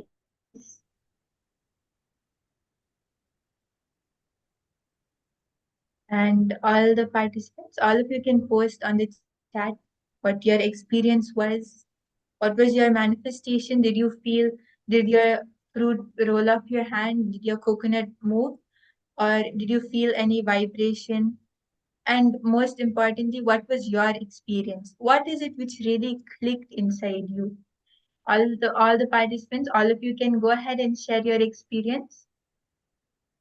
Ma Priya, Ma Purna Sukha Aya, Javier Aya, all of you can post your experience, your manifestation on the chat. It will be very nice to hear. Even if you feel like you have not manifested yet, it is completely fine because Swamiji actually tells that the moment you decide that, yes, I am going to sit now and I am going to manifest, that is when the manifestation happens. Swamiji has already manifested inside you. It might take a few more manifestations or it might take a little more time for it to be physically seen outside because the frequency at which the manifestation happens and our human frequency is completely different. The frequency of the manifestation is much higher. So it might take some time for us to be able to physically see it, but the manifestation has already started. So just continue to hold that strong will that yes, I am going to manifest. And we will be having many more power manifestation sessions. So just holding that will, when you keep on doing it again and again, having that simple surrender to Swamiji, that devotion, you will see how you really start manifesting. So all of you can go ahead and post your experience on the chat. As we will now be moving on to the next session.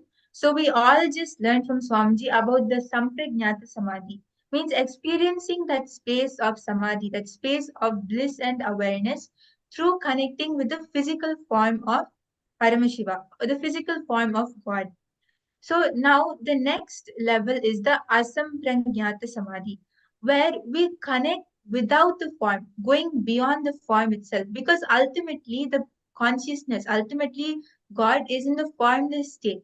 He comes down in the form for us to be able to connect to Him. So that Asamprajnata Samadhi is where you connect in the space of bliss, in the space of awareness, in the formlessness. So this is the next level. This is what we are now going to be understanding from Swamiji.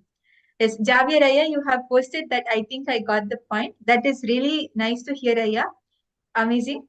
Just actually, you'll see just by listening to Swamiji, you will get that very experience. The transmission of the experience itself will happen. So we will now be moving on to the next session where we will be learning from Swamiji about the Asamprajnata Samadhi.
Yes, as we move on to the next session, I request all of you You can please continue with the power manifestation. Just keep holding on to the fruit in your hand and you can keep manifesting. Please understand, this is a very powerful preparation for all of us to lead to that final initiation and darshan by Swamiji in the evening.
Yes, and as you are starting to manifest, you can go ahead and post the moment you feel the coconut move or the moment the fruit rolls off your hand. You can do post on the chat as well. Or you can even post on Kailasa's Paramashivoham Facebook page so that everyone can see your manifestation. You can share it with your friends, your family. If you know anyone who also would like to experience this completion, any of your friends or any of your family members who are suffering from pain or something is really bothering them and they really want a solution, do invite them to come and join the next season, which will be starting just day after tomorrow. So you can invite them to come and attend Paramashivoham Level 1. They will really experience a shift in their life, a change in their life, and they can even get blessings directly from Swamiji. So you can go ahead and share your manifestation, your experience with them and invite them also, enrich them also to come and join.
I bless you all.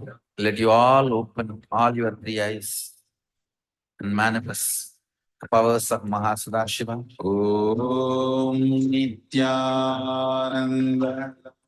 Paramashivoham. Om Nityananda Paramashivoham. Om Nityananda Paramashivoham.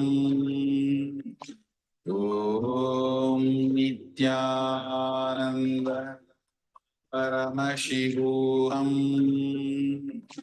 Om Nityananda Paramashivoham. Om Nityananda Paramashivoham. Om Nityananda Paramashivoham. Om Nityananda Paramashivoham. Om Nityananda Paramashivoham. Om Nityananda Paramashivoham. Om Nityananda Paramashivoham. Om Nityananda Paramashivoham. Om Nityananda Paramashivoham. Om Nityananda Paramashivoham.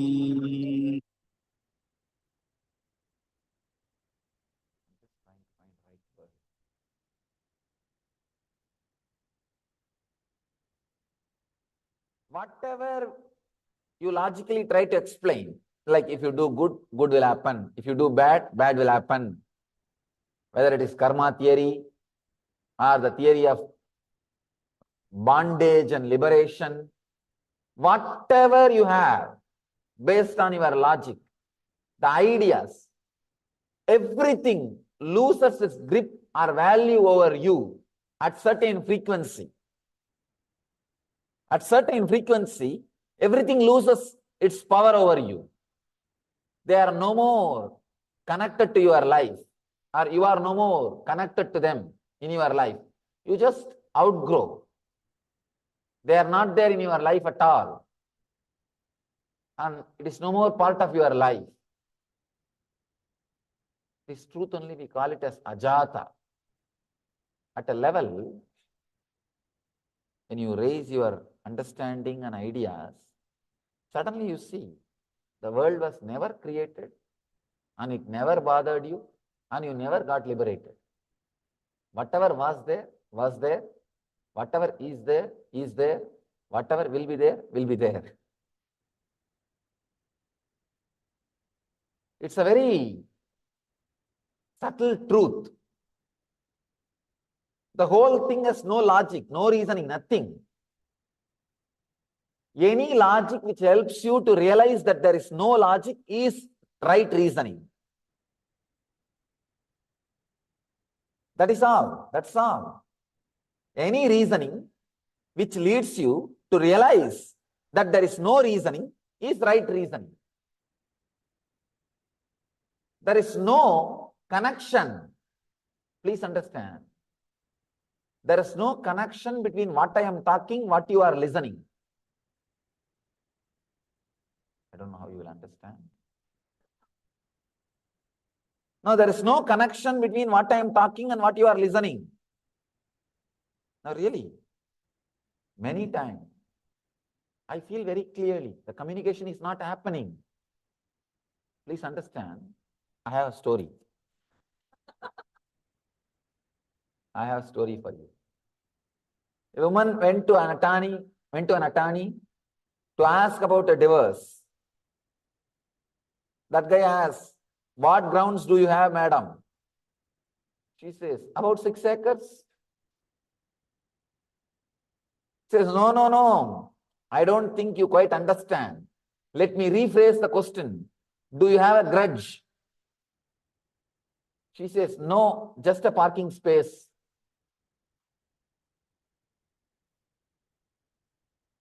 This guy again asks, "I'll try again. Does your husband beat you up?"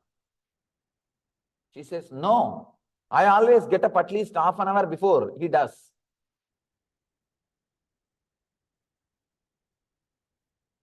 The attorney could see he was fighting a losing battle. Madam, are you sure you want a divorce? I am not the one who wants a divorce, she said. My husband does. He claims we don't communicate.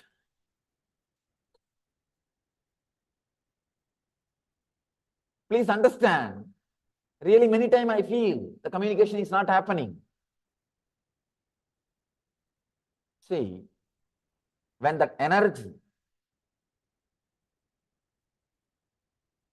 which wants to express, when it comes up, I can see very clearly. I'm telling you exactly what is happening in me. I can say that the insider's view of what is happening in satsanga, in Upanishad. Upanishad means sitting with the master. I am very clearly seeing I am pregnant with the truth which wants to come out, which needs to be delivered. And the moment it raises to the level of walk, it's like a cotton has become thread. Cotton has become thread. Thread can never represent cotton. Please understand. Thread can never represent cotton. A canal can never represent ocean. Just imagine. You may say logically, no, canal is also water. Ocean is also water. What? Many canals put together is ocean. Can you say?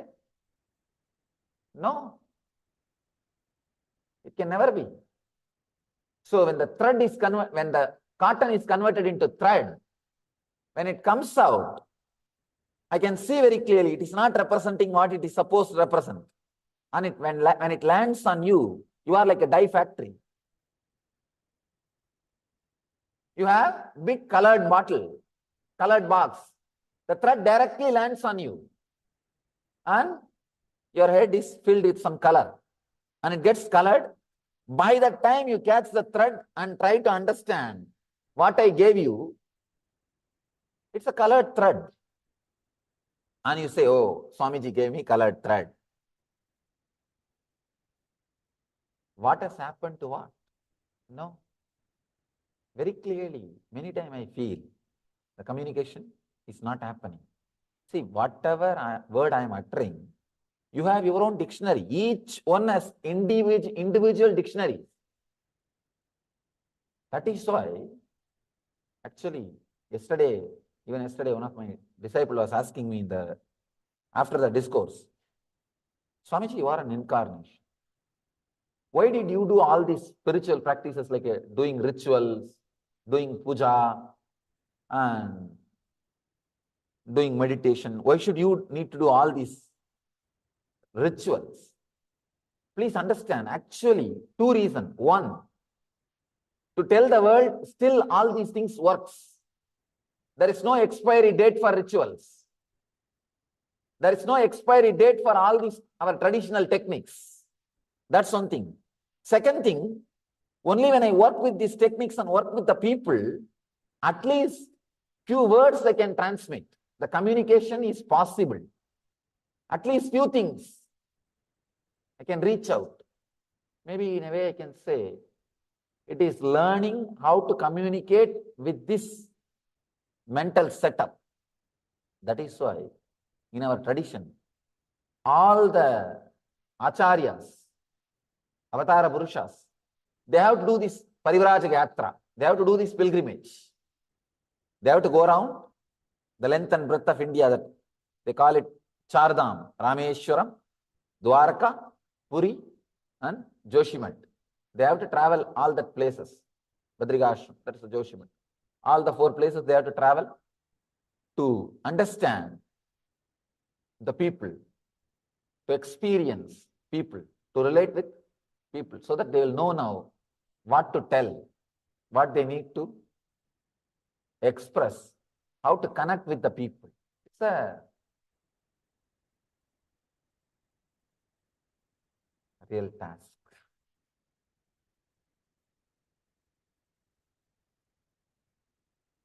Patanjali is taking us to the next samadhi, next level of samadhi. The 18th sutra, it's a beautiful sutra.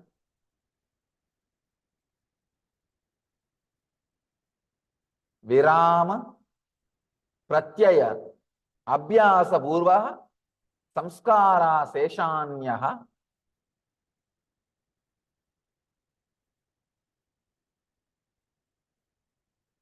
In the last sutra, he described, the 17th sutra, he described about Sampranyada Samadhi, first level Samadhi.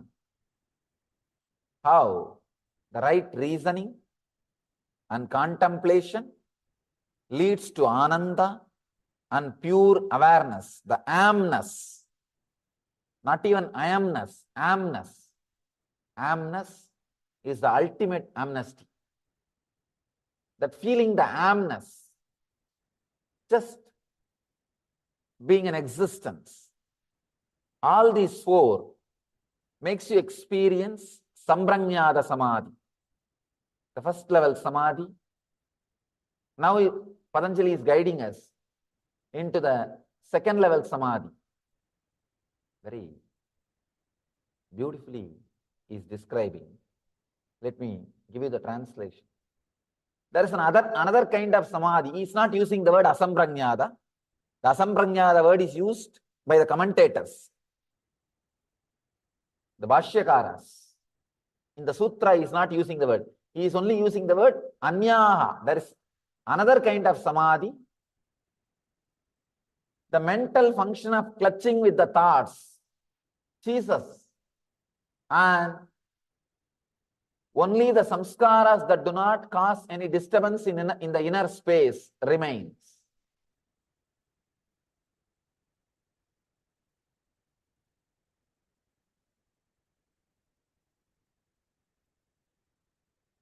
Let me read the translation again. There is another kind of Samadhi. The mental function of clutching with the thoughts ceases, and only the samskaras that do not cause any disturbance in the inner space remain. I have 12 translations here. Just wanted to give you the glimpse of 2-3 translations of the same sutras, same sutra. Then you will know how you can translate the same sutra. I can say each translator looks at the sutra from a different angle. Vivekananda, Swami Vivekananda translates, there is another Samadhi which is attained by the constant practice of the cessation of all mental activity, and in which the chitta retains only the unmanifested impressions. This is one translation. And Sachidananda, Swami Sachidananda's translation, he translates, by the firmly convinced practice of complete cessation of the mental modifications, the impressions only remain. This is the other Samadhi. Now let's understand. Virama pratyaya abhyasa purvaha samskara sesha anyaha.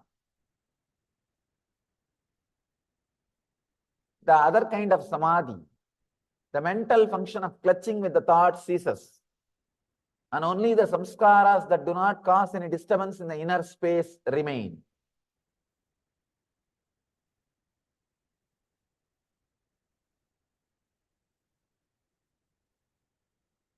Just 3 important truths, 3 important clicks. This whole thing can be understood.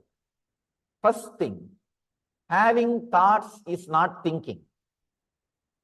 Please understand this. First click. Having thoughts is not thinking. You may be having thoughts. That does not mean you are thinking. This is the first truth. Many times you can see, as I was telling yesterday, for no reason, things just comes and it stays, it goes.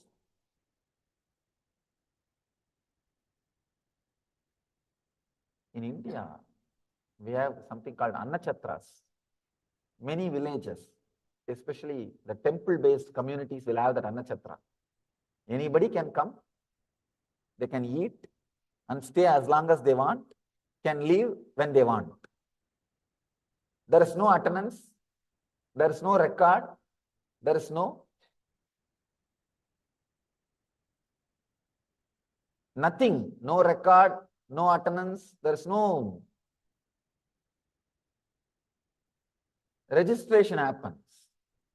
Anybody can come, stay as long as they want, and leave when they want, when they don't want. Just like Annachatrams only, our mind. Any thought can come, stay as long as they want, and can leave when it doesn't want. There is no reason. There is no reason. And sometimes suddenly you become aware something is going on in you, and you start suffering or enjoying for the thought which was there in front of you at that moment. Please understand. When you become aware of you, at that moment what is in front of you, you respond to that. That's all.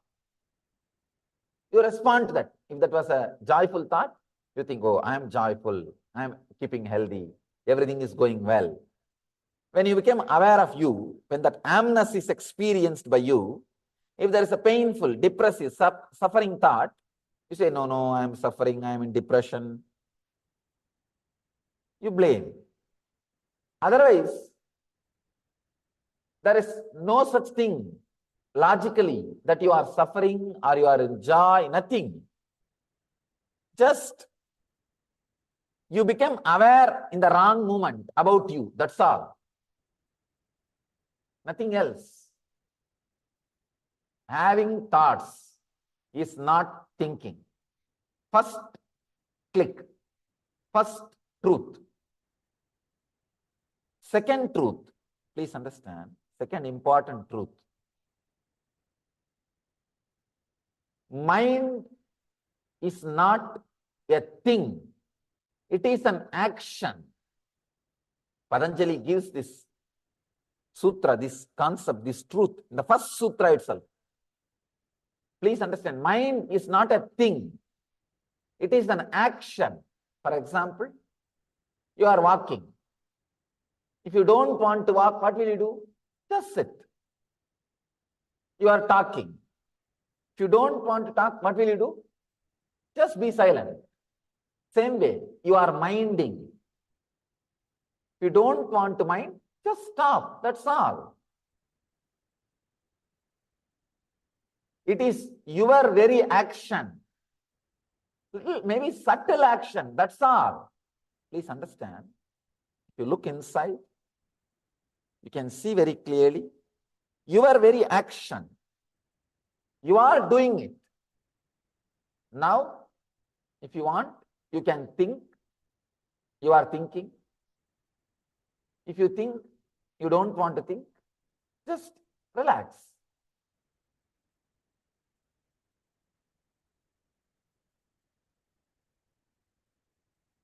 People come and tell me, no, no, Swamiji, even if I want to relax, the thoughts are coming.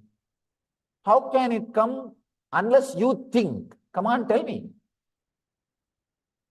How can the words be created unless you create it? Fortunately, only you can be inside your body.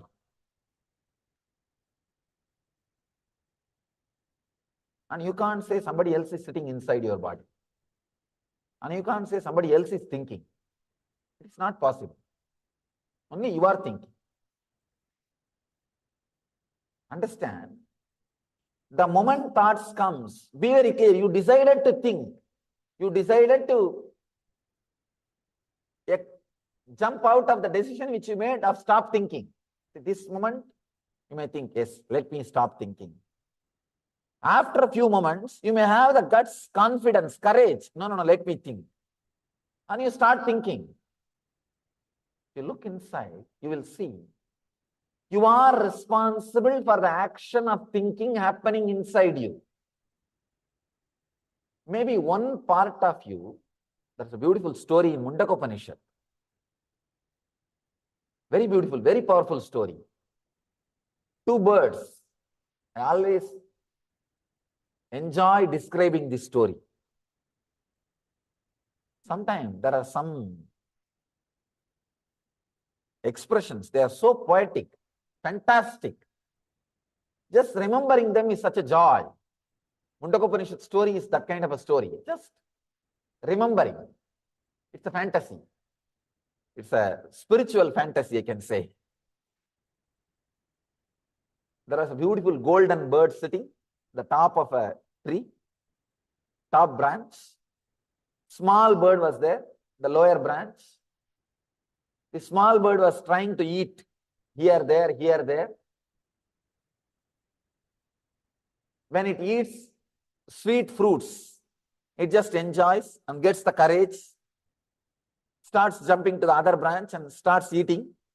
Suddenly it comes upon bitter fruits.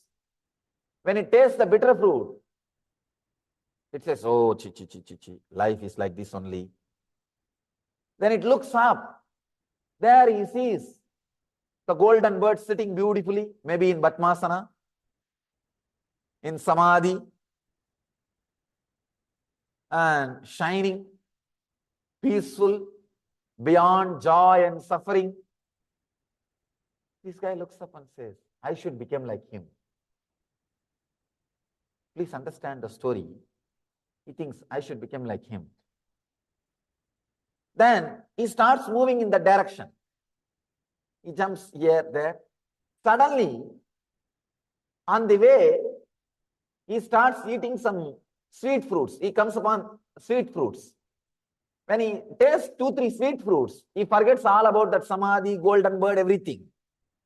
Now he regains the confidence. No. I can live here itself. And he continues to eat.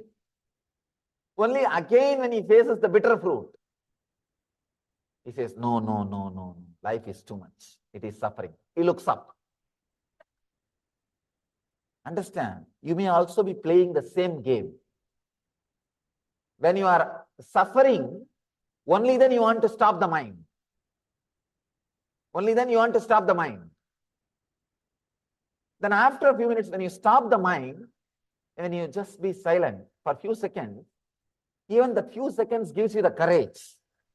No, I can start thinking. I can start thinking. Or you think, I need to start thinking. Either you think, I can start thinking, or I need to start thinking. Fear or greed. You are again out. So be very clear. Mind is not a thing. It is an action. It is not an object. You don't have to fight with it. It is an action. Every moment, it just comes out of you. It's like every moment you are spinning. You are spinning the cotton into the thread. You are spinning experience into words. You are spinning existence into words. See, this area, your prana, is there as an experience, as existence. I can say, in this area, it is there as existence. When it moves up in the heart region, it is felt as experience. In the throat, it is felt as word. It gets converted into word. So you are constantly spinning thread out of cotton. You are constantly spinning words out of experience, existence. Whenever you come upon the bitter fruits, you say, I should stop thinking. And if you just decide, you can decide, and you don't have to. If thoughts are coming again, be very clear, you are responsible, you are thinking. So coming upon, see, understand, this click, it is you who is thinking. If this happens, I can say this is one of the greatest freedom. Now, you will not constantly fighting with yourself. You will not constantly disrespecting yourself. Let us all You will now not be constantly enter saying, I tried my into the best, it is not preparation. working out. I tried my best, it is not working out. So nice to That's see the so work. many of you sitting here. Now, let us all understand more about what is this Guru Peyarchi. How can one experience the breakthroughs in the Guru Peyarchi, and what we can do to prepare ourselves for tomorrow's very powerful cosmic happening. And we also have the beautiful opportunity, actually, this, like I said, this season and the upcoming season. In both of these seasons, we are going to be really blessed with various different offerings that are going to be available. And you can all avail this wonderful opportunity to be able to offer the different sevas that you are having. And we are going to also be having the Akshaya Tritiya, which is the time, the most powerful, most auspicious time for anyone to, usually that is a day where people buy various different forms of gold. You'll see like during Akshaya Tritiya, maximum gold sale will happen because people will buy various different gold offerings and offer it to the divine, because the Akshaya Tritiya day is the day, like, which will, whatever you do on that day, it will be forever continuing. So when you are having, like, you buy gold and you offer it to the divine, the whole year, you will be blessed with more and more abundance overflowing into your life. So we have like this many rituals that are available that anyone who wants to offer. Tomorrow, we are having the special Pada Puja on the day, on the auspicious day of Guru Peyarchi available. We are also having the special Homa, the Nityananda Homa that is available, and the special Alankara Seva to Swamiji that are available. So anyone who wants to offer, we'll now be projecting the link to all of you. You can head to this link and make your offering.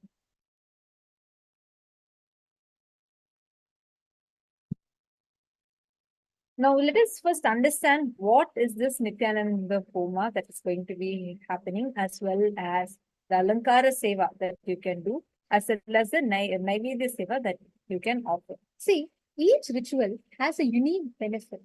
When or through a certain ritual, like Abhishekam is offering a sacred bath. Homa is a very powerful fire ritual where you use fire is actually both form and formlessness. You use the fire to connect with the formlessness. It literally acts as the bridge from the form to the formlessness.